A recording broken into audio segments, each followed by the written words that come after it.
a todos y todas, bienvenidos a esta casa, al Colegio Médico. Vamos a comenzar la actividad de esta mañana, ¿verdad? Que trata sobre un tema muy importante y que a todos nos toca abordar, enfrentar, el cual es la hipertensión arterial. Según datos de la OPS, fíjense bien, la primera causa de muerte en el mundo son las enfermedades cardiovasculares, seguidas del cáncer.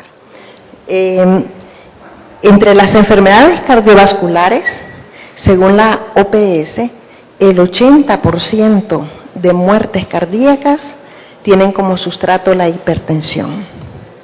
En el país, de cada 3 o 4 salvadoreños adultos, 1 es hipertenso. Es un motivo de consulta frecuentísimo y tenemos que saber manejarlo bien, estar actualizados para poderle dar lo mejor a nuestros pacientes y poder incidir en la disminución de la morbimortalidad que esta enfermedad causa. Este es uno de los temas más importantes dentro de este proyecto de prevención de las enfermedades crónicas que tiene el Colegio Médico en asociación con las filiales. En esta ocasión, pues la Asociación Salvadoreña de Hipertensión Arterial, cuyo presidente es el doctor Rafael Fernández Abarca, es quien ha organizado esta actividad. Vamos a tener a 4 conferencistas, el doctor Fernández, que nos va a dar la primera conferencia, el internista, el médico internista, también vamos a tener un cardiólogo y 2 nefrólogos. Quiero presentarles al doctor Rafael Fernández Abarca, quien es además miembro de la Comisión de Prevención de Enfermedades Crónicas del Colegio Médico. Doctor.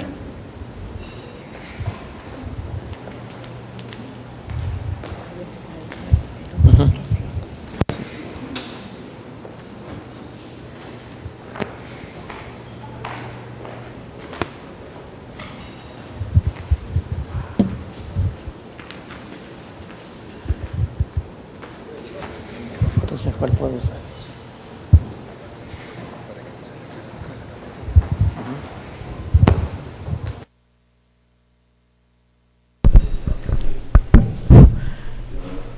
Tengan todos buenos días. En primer lugar, agradezco al Colegio Médico de El Salvador la invitación para dar esta jornada sobre hipertensión arterial que la Asociación Salvadoreña de Hipertensión Arterial tiene bien a presentar por segunda ocasión, porque este es el segundo año en que hacemos esta jornadita y esperamos que todos puedan aprender algo de ella. Vamos a iniciar el tema con fisiopatología, evaluación y clasificación de la hipertensión arterial. Este tema es tan amplio, tan complejo, tan diverso, que no se puede enfocar todo. Esto podría llevarse un congreso completo o una semana, pero vamos a tocar los aspectos más importantes sobre este tema. ¿Qué es? Primero definiendo qué es hipertensión. Es toda persona cuya edad es igual o superior a 18 años que tiene una presión arterial de 140 sobre 90 milímetros de mercurio o mayor en forma sostenida en el tiempo. Esa persona es considerada hipertensa. La OMS considera a la hipertensión arterial como la primera causa de muerte a nivel mundial, considerando los aspectos coronarios, cerebrovasculares y renales que conlleva. Por ejemplo, como mencionó la doctora, es la causa principal de enfermedades cardiovasculares. De hecho, el 60% de eventos cerebrovasculares, ya sea infartos o hemorragias, son debidos a hipertensión y el 50% de enfermedades cardíacas.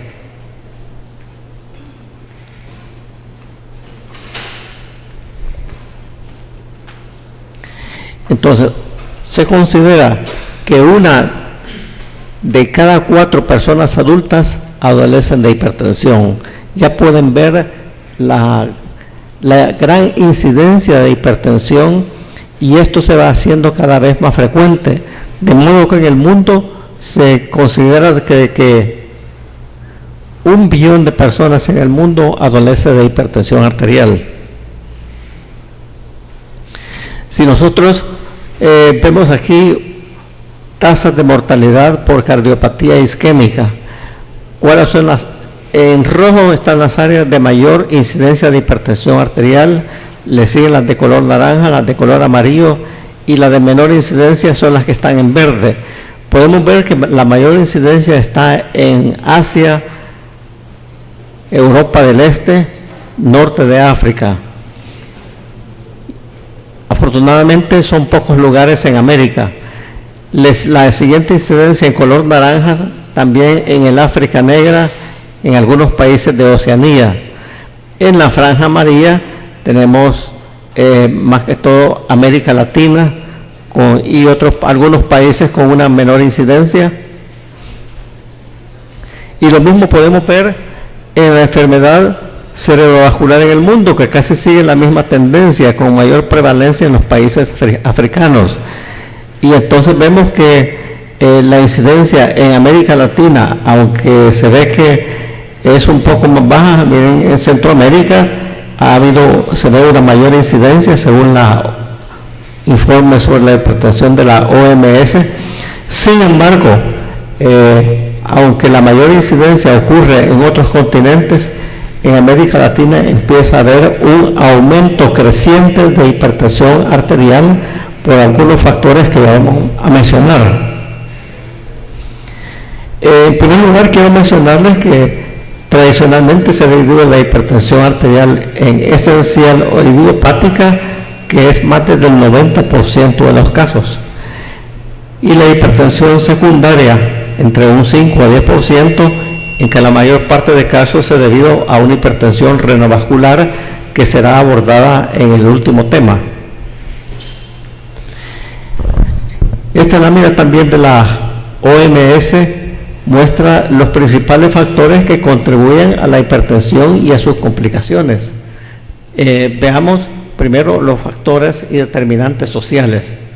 Globalización, urbanización, cómo la gente empieza a concentrarse en las ciudades, viene del campo que había sido un lugar tranquilo, migra a las ciudades y se empieza el estrés en ese lugar. Vemos que con la edad también va aumentando la presión arterial, cada vez la canasta básica va aumentando, eso genera más estrés, el nivel de educación y vivienda influyen en mayor incidencia, pero esto también lleva a otros factores de riesgo conductuales, por ejemplo, la dieta malsana, y sobre esto un par de puntos.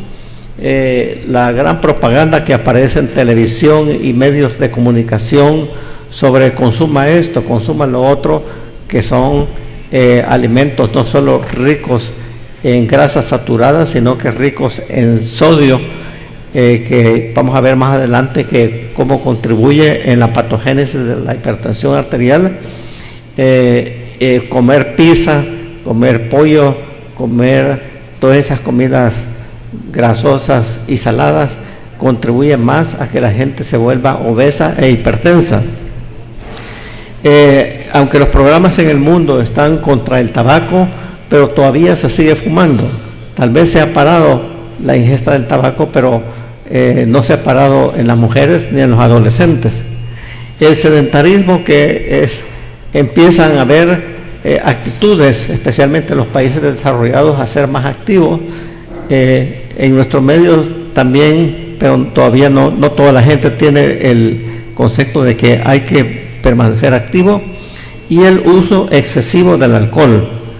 Esto lleva también a factores de riesgo metabólicos, por ejemplo, hiperlipidemia, consecuencia de la dieta, de lo anterior, diabetes mellitus, obesidad acompañando a hipertensión arterial. Y finalmente, cuando se desarrollan o existen estos factores, llegan las enfermedades cardiovasculares, infartos del miocardio, problemas cerebrovasculares, insuficiencia cardíaca como consecuencia del infarto y nefropatía, la cual es un problema creciente, como ustedes lo habrán notado, que los servicios de medicina de los hospitales Seguro Social, Hospital Rosales y otros están llenos de pacientes con enfermedad renal. Y eso que salió del iceberg, pero lo que está abajo del iceberg, la incidencia de enfermedad renal es alta. Bueno, antes de abordar acerca de la etiología, aunque se ha estudiado mucho la hipertensión arterial, todavía no se sabe exactamente cuál es el origen de la hipertensión arterial, pero ya hay hipótesis que sugieren dónde puede estar la causa, porque la hipertensión arterial resulta de la interacción compleja de factores genéticos, factores del medio ambiente y demográficos, como acabamos de ver en la lámina anterior. Y aunque algunos factores claramente contribuyen a la patogénesis de la hipertensión, los mecanismos renales juegan un mayor papel, como lo estableció Guyton. Entonces todo va orientando en que el origen de la hipertensión arterial está en el riñón. Pero también hay otros mecanismos que amplifican los efectos presores de la retención de sal y agua. Por ejemplo, 3 mecanismos importantes, como es la activación del sistema nervioso simpático. Eso en este tiempo en que hay mayor estrés es un factor importante. También la alteración del sistema renina-angiotensina-aldosterona, que ustedes ya conocen. Cuando este sistema interacciona o se estimula, tiende a producir más angiotensina 2 y eso pues incide grandemente en la hipertensión arterial. Y el remodelado vascular de las arterias. Son 3 mecanismos fisiopatológicos, pero hacía hincapié en esto porque los factores genéticos se ha avanzado bastante al identificar genes que producen hipertensión, resultando en tipos de herencia mendeliana, pero se ha identificado en un pequeño número de casos de hipertensión a través de mutaciones en 10 genes que causan formas mendelianas de hipertensión y 9 genes que causan hipotensión. Estos genes afectan la presión arterial, alterando el manejo de la sal por el riñón, reforzando la hipótesis de Guyton que les había mencionado, en que el desarrollo de la hipertensión depende de una disfunción renal. O sea que cada vez se ha acercado y ya no solo se piensa, sino que se ha establecido como una teoría de las más aceptadas de la patogénesis de la hipertensión está a nivel renal, genéticamente determinada con resultante retención de sodio y agua. Ahí comienza el problema. El riñón empieza a retener sodio y por lo tanto agua por alguna alteración, ya sea influenciada genéticamente más factores ambientales, y comienza la hipertensión. Esto sugiere que las causas genéticas de hipertensión, aunque raras, pueden ser más frecuentes en poblaciones hipertensas seleccionadas, particularmente en estas resistentes al tratamiento farmacológico convencional. Quiere decir que, como vemos nosotros, si los padres tienen hipertensión, los hijos ya tienen tendencia a sufrir hipertensión. Y esto es bien importante porque podemos empezar a prevenir que los niños desarrollen hipertensión cuando sean adultos, ya sea haciendo ejercicio, manteniendo el peso normal, comiendo menos sal. Pero a pesar de esta herencia mendeliana, he traído esta diapositiva porque aunque son raros estos casos, pero eso demuestra que la genética tiene un aspecto importante en el desarrollo de hipertensión. Por ejemplo, hay mutaciones que alteran la presión arterial. Si nosotros vemos un glomérulo, que es la unidad funcional del riñón, vemos que alteraciones metabólicas por ejemplo, en las células epiteliales que cubren los túbulos renales, aquí en el asa de Henle, en el tubo convolucionado y en el tubo colector, se ve que en estas células hay alteraciones o mutaciones que llevan a estos síndromes. Los que están en azul son los que causan hipotensión, pero los que están en rojo son los que causan hipertensión. Por ejemplo, el síndrome de Gitelman y los 3 síndromes de Bartter, el 1, 2 y 3, son mutaciones genéticas que llevan a hipotensión. Lo mismo la deficiencia en síntesis de aldosterona. Pero una enfermedad conocida, poco conocida, rara, pero es importante porque es la causa de hipertensión resistente al tratamiento, que es el síndrome de Liddle, en el que hay alteraciones en las subunidades beta y gamma de los canales de sodio. Eso trae como consecuencia que estos pacientes vengan a tener una hipertensión sostenida.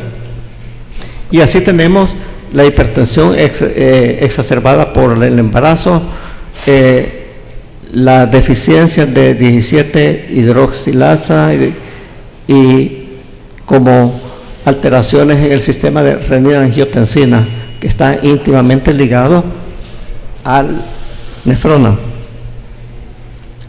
Pasemos esto. Pero como mencionaba, la sal es tan importante que la mayor parte de pacientes, algunos no lo son sensibles al sodio, pero la mayor parte tienen una propensión al desarrollo de hipertensión cuando ingieren sal. Y esto se ha visto en 3 etapas: fase 1, fase 2 y fase 3. En la fase 1 se nota que el riñón está normal y maneja la sal, pero comienzan a haber alteraciones del sistema nervioso simpático, como le decía, la gente que emigró a la ciudad, que sus bajos ingresos, altos salarios, viene a activarse el sistema nervioso simpático, y en una persona genéticamente predispuesta empiezan a haber alteraciones en vasoconstricción renal y el paciente tiene una presión normal o en el límite. Pero ya cuando llega a la fase 2, que comienza a haber una alteración renal, hay una arteriopatía preglomerular. Entonces empieza a haber una pequeña isquemia tubular e intersticial, inflamación. Esto es cuando hay todo esto, cuando empieza a haber una alta ingestión de sal.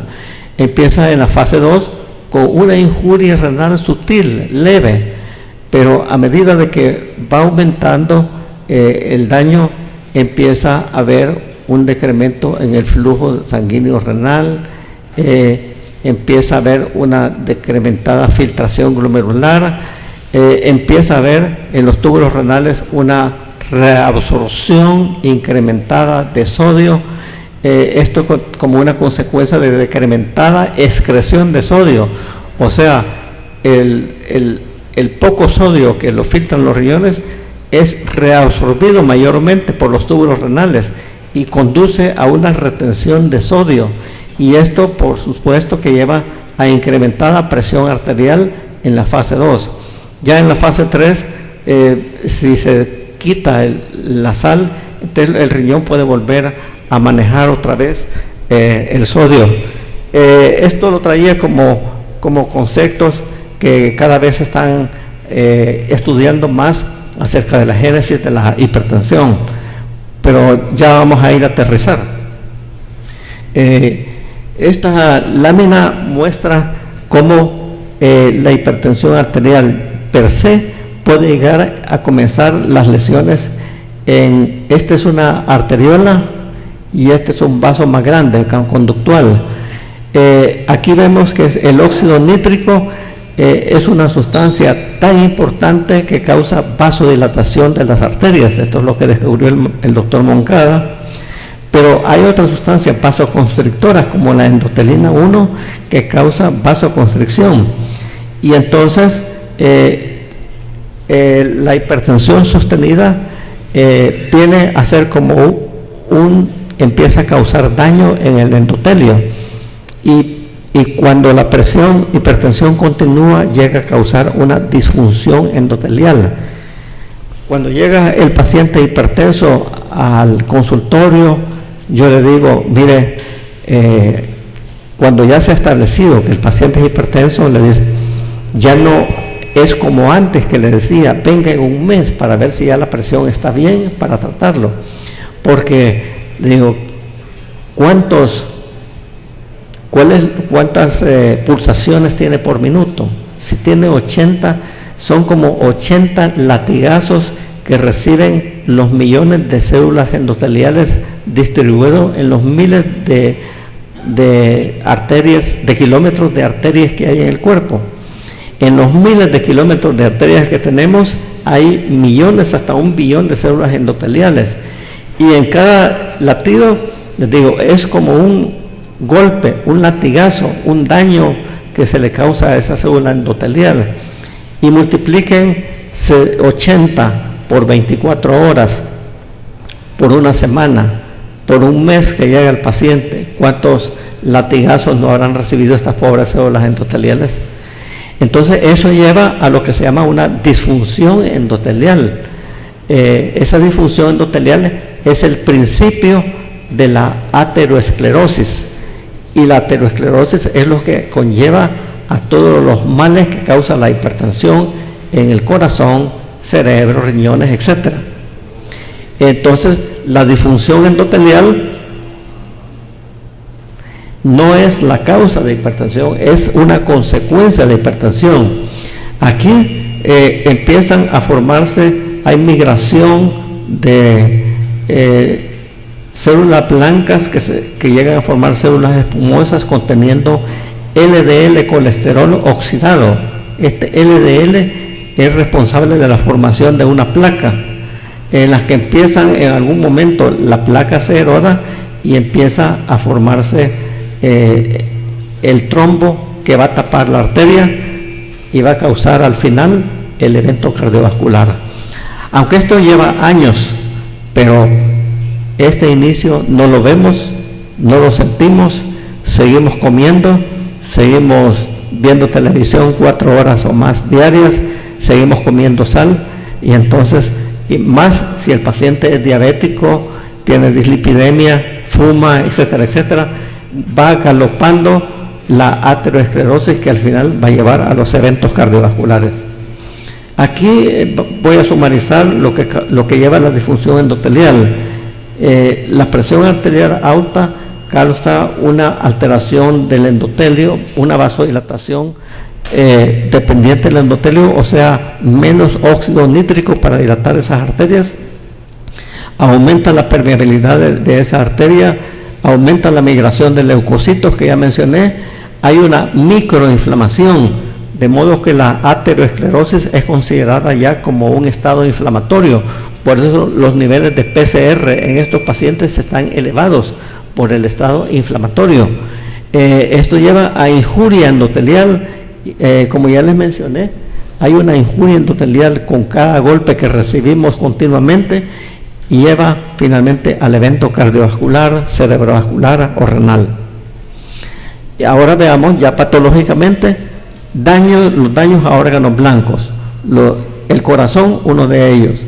¿Qué se produce? A la ateroesclerosis de las arterias coronarias. Miren qué estrecha está. Y también, y como el corazón, por la ley de Stalin, tiene que trabajar más, o sea, vencer esa resistencia periférica. Entonces, que llega a una hipertrofia ventricular izquierda, porque el ventrículo izquierdo es la bomba que está bombeando, pero tiene una resistencia en el fondo, por lo cual crece, pero no le llega más sangre. O sea, entonces empieza a aparecer infarto del miocardio que lleva a arritmias, insuficiencia cardíaca y muerte. El otro órgano blanco, el cerebro, pueden producirse ya sea hemorragias, especialmente cuando hay aneurisma de Charcot-Bouchard, o en los pequeños vasos puede formarse una estrechez y oclusión por mecanismo de ateroesclerosis, que ya vimos el mecanismo, y esto lleva a los famosos infartos lacunares, infartitos pequeños que la gente no se da cuenta, pero al final llevan a la demencia. Y en los grandes vasos, como en la carótida cerebral media, que es donde más ocurren los infartos cerebrales, por ateroesclerosis, infarto cerebral, y por último lleva a demencia. También aquí podemos ver gráficamente una hemorragia en el putamen de un paciente con hipertensión, y en una tomografía computarizada se muestra la hemorragia en el putamen derecho en un paciente con hipertensión no controlada. En el riñón, también la enfermedad renal lleva a primero una enfermedad renal crónica, y cuando ya la filtración glomerular ya está en estadio 3, va una insuficiencia renal crónica. Entonces la hipertensión arterial se considera como la segunda causa de enfermedad e insuficiencia renal crónica. O sea, primero comienza como una enfermedad renal, pero si esta continúa ya progresa a una insuficiencia renal crónica. Y aquí vemos una arteria renal con aterosclerosis avanzada, ¿verdad?, en que el lumen está tan pequeño porque la íntima está bien engrosada y la capa muscular apenas se ve. Este riñón es de una paciente con hipertensión maligna que durante años tuvo el paciente y desarrolló la insuficiencia renal. Entonces, para mencionarle que la génesis de la hipertensión arterial es compleja, aquí vamos a sumarizar otros o muchos factores.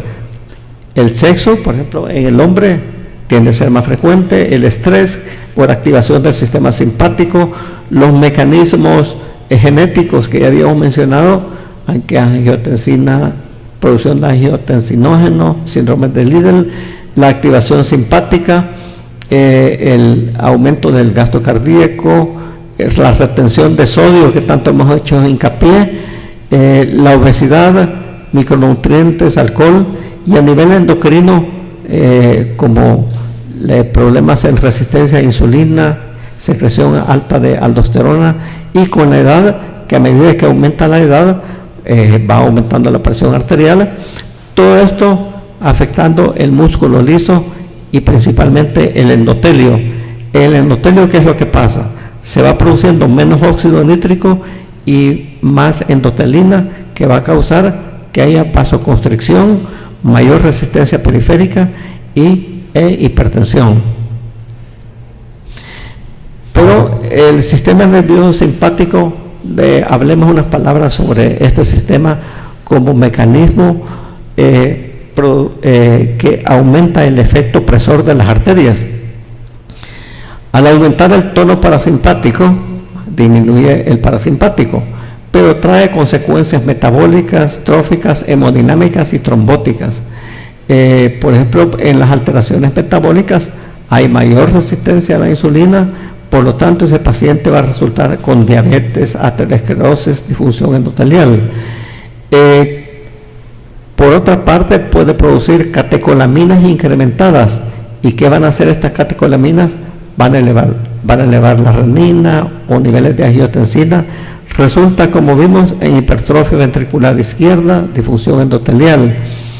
Y los efectos hemodinámicos, taquicardia, vasoconstricción, y resultan arritmias, isquemia tisular, y los eventos trombóticos que pueden originarse llevan a trombosis en varios órganos como corazón, riñones, y cerebro, como ya acabamos de ver. Pero el responsable de esto al final es la angiotensina 2. Si ustedes se acuerdan del mecanismo renina, angiotensina, aldosterona, el producto antes de que se produzca la aldosterona, la angiotensina 1 se convierte en angiotensina 2 por la ECA, y la angiotensina 2 es el vasoconstrictor más potente que se conoce. ¿Y dónde actúa la angiotensina 2? En la membrana celular, donde hay unos receptores AT1 y unos receptores AT2. Cuando se estimula el receptor AT1, que en pacientes hipertensos es el que está más estimulado, hay vasoconstricción, hay crecimiento celular y proliferación, hipertrofia cardiovascular, expresión de PAE1, liberación de aldosterona, activación del sistema simpático central, retención también de sodio y agua, e inhibe la liberación de renina.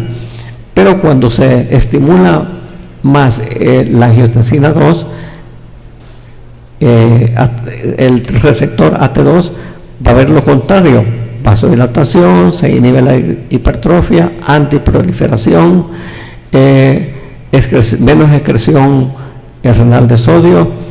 Y entonces aquí podemos ya inferir que los nuevos medicamentos, los antagonistas de angiotensina 2, actúan sobre este receptor, o sea, tapando este receptor para que se exprese más este.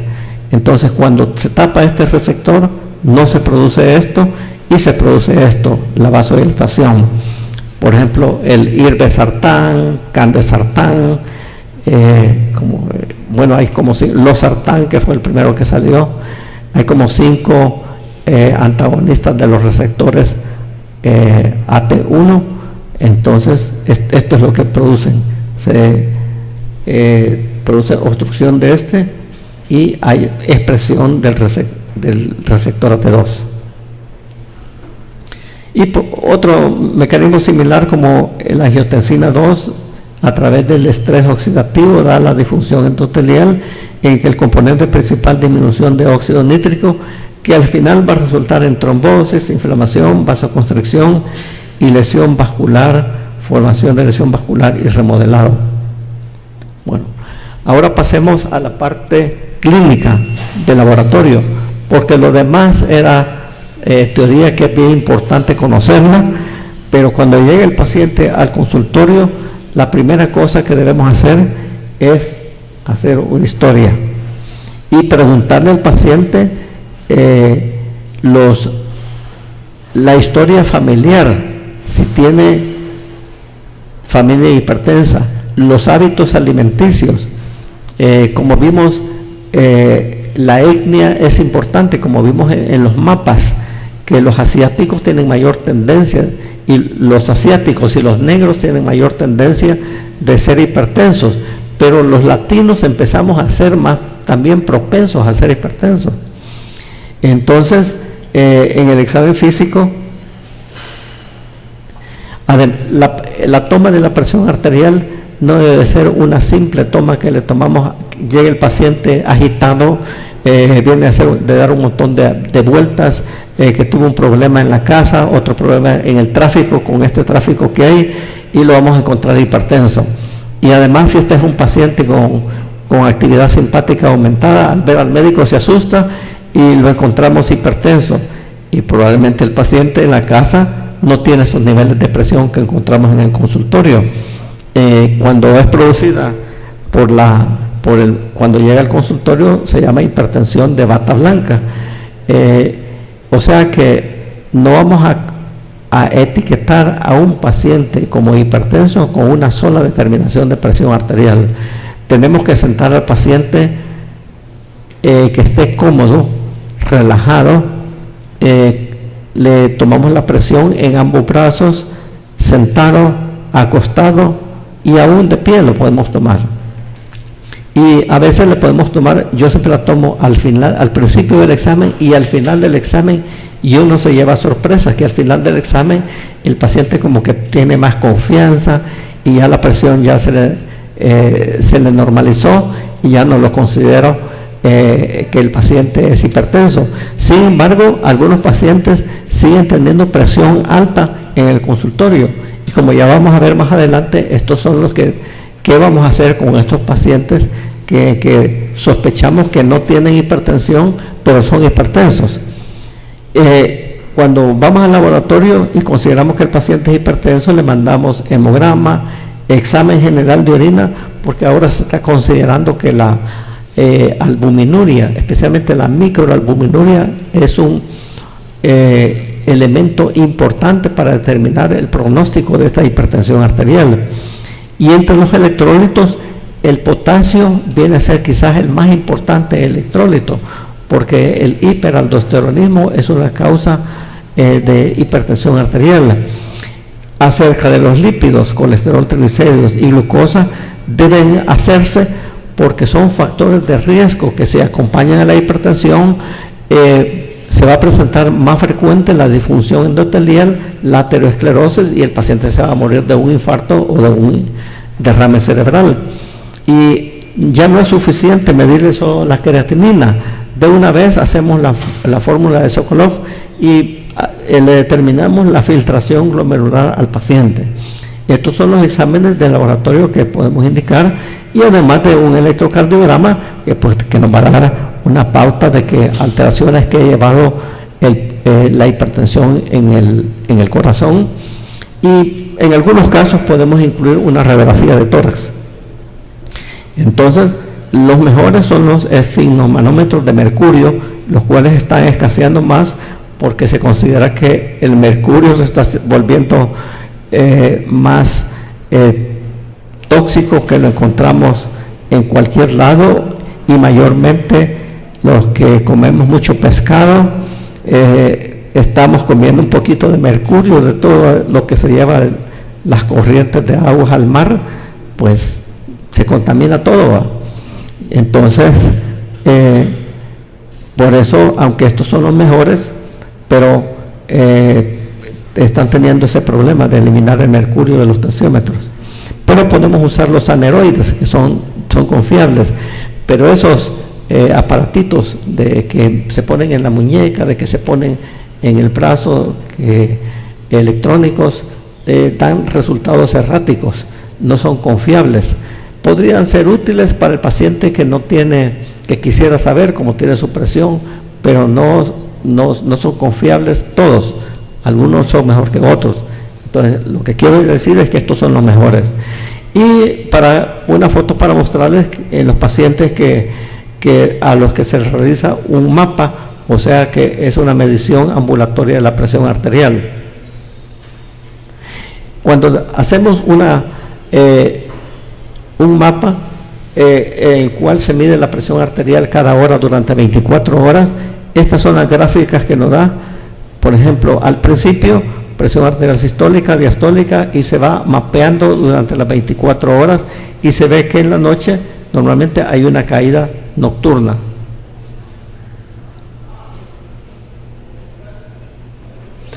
Pero vemos esto, el tipo de paciente, lo que yo les decía, el fenómeno de la bata blanca. Miren, en el consultorio la presión arterial llegó 180/100. Debemos determinar que es paciente, si le damos antihipertensivo, ya cuando llegue a la casa en que la presión va a estar 100/80, con el antihipertensivo se va a volver hipotenso. Entonces, para eso sirve el mapa, porque al monitorear la presión en 24 horas, entonces vemos que el paciente no es hipertenso, tiene su caída nocturna. Entonces, el patrón,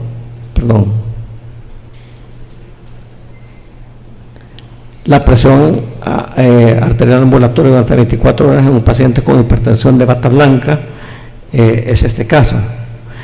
Ahora veamos este otro caso, el patrón de presión arterial ambulatoria durante 24 horas. La diferencia que vemos aquí es que no hay la caída nocturna. En estos pacientes en que no hay caída nocturna, el pronóstico de la hipertensión va a ser peor. O sea, de que porque en la noche va a estar hipertenso. Entonces, para eso sirve el mapa, que el doctor Castelar lo va a ampliar, porque en los nuevos análisis de las recomendaciones de los JGNS8, se está preconizando más el uso de medición de la presión arterial ambulatoria. Esto quizás es una lámina de las últimas.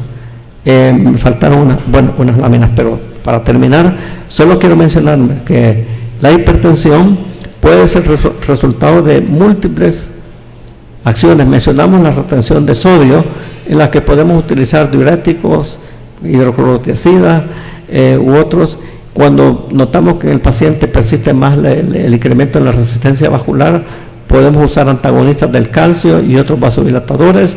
Si vemos que el paciente es un paciente joven con aumento del tono simpático, podemos incluir beta bloqueadores. Pero si el problema está en aldosterona, en angiotensina y aumento de renina, entonces utilizamos los inhibidores de ECA o los inhibidores de ARA2. Y por último, les traía la gran nebulosa de Magallanes, que los que les gusta astronomía la van a apreciar alguna vez, que es una galaxia satélite a la Vía Láctea que está a 160 millones de años luz.